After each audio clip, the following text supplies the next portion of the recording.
May 1983, Shorthand Tamil Junior Grade. Get ready for the dictation. 10 seconds. 5 seconds. Start. மாண்புமிகு தலைவர் அவர்களே, தமிழகத்தில் உள்ள உணவு நிலைமையை பற்றி அவையின் முன் வைக்கப்பட்டுள்ள அறிக்கையில் உணவு கையிருப்பு நிலை மிகவும் சிறப்பாக அமைந்திருக்கின்றது என்பது உண்மையிலேயே எனக்கு மகிழ்ச்சி அளிக்கிறது. இது எப்படி சாத்தியமாயிற்று என்று சற்று சிந்தித்து பார்க்க வேண்டும். முன்பிருந்த அரசினுடைய சாதனையின் விளைவுதான் இது என்பதை நான் எடுத்துச் சொல்ல விரும்புகிறேன். ஒரு நாட்டின் உணவு நிலைமையை ஒரே நாளில் அல்லது ஒரே ஆண்டில் எந்த ஆட்சியாலும் சீர்படுத்த முடியாது.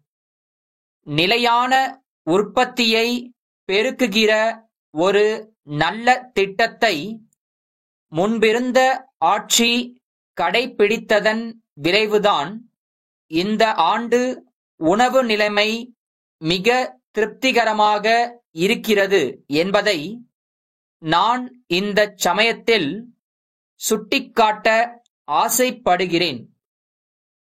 தவறான திட்டங்களை நாம் அமுல்படுத்தினால் அதன் காரணமாக உணவு பற்றாக்குறை ஏற்படக்கூடிய சூழ்நிலை ஏற்படும். ஆகவே முன்பிருந்த அரசு உணவு உற்பத்தியை பெருக்க மேற்கொண்ட நல்ல திட்டங்களை இந்த அரசும் அப்படியே பின்பற்ற வேண்டுமென்று இந்த சமயத்தில் கேட்டுக்கொள்ள விரும்புகிறேன். அடுத்து, பொது விநியோக முறையை பற்றி சில வார்த்தைகள் கூற விரும்புகிறேன். உற்பத்தியை பெருக்கினால் மட்டும் போதாது. உற்பத்தி செய்த விளைபொருள்களை சரியான முறையிலே மக்களுக்கு விநியோகம் செய்ய வேண்டும். உணவுப் பொருள்களை சீராக விநியோகிக்க நியாய விலை கடைகளை நகரத்தில் மட்டுமல்லாமல் கிராமத்திலும் திறக்க வேண்டும். விவசாயிகள் உற்பத்தியில் கவனம் செலுத்த வேண்டுமென்றால் அவர்களுக்கு கட்டுப்படியாகக் கூடிய விலையை அரசு நிர்ணயம் செய்ய வேண்டும். விலையை நிர்ணயிக்கும் அதிகாரம் மத்திய அரசிடம் இருக்கிறது என்றாலும் மாநில அரசும் இதில் தன்னுடைய முழு கவனத்தை செலுத்தி உரிய விலையை மத்திய அரசு நிர்ணயிக்க வேண்டுமென்று வற்புறுத்த வேண்டுமென்பது என்னுடைய வேண்டுகோள்.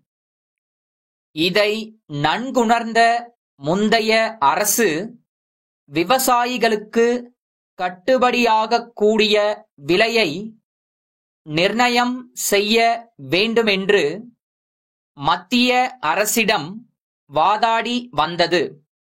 அதுபோல இந்த அரசும் வாதாட வேண்டுமென்று கேட்டுக்கொள்கிறேன்.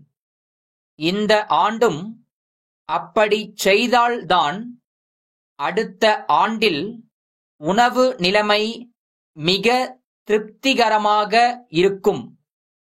அப்படி செய்யாவிட்டால் விவசாயிகள் நெல் உற்பத்தி செய்யாமல் பணப்பயிர்களை உற்பத்தி செய்யும் நிலைக்கு ஆளாகலாம்.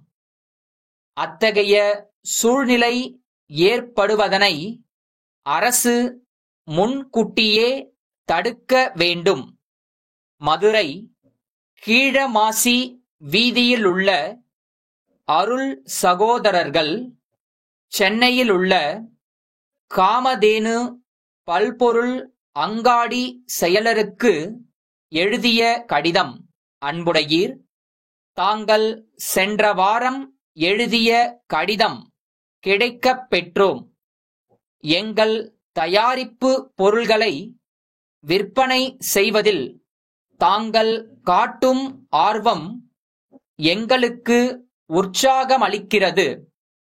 நாங்கள் புதிதாக தயாரிக்கவிருக்கும் குழந்தை உணவு பொருட்களின் விவரங்கள் அடங்கிய பட்டியலை இத்துடன் அனுப்பியுள்ளோம்.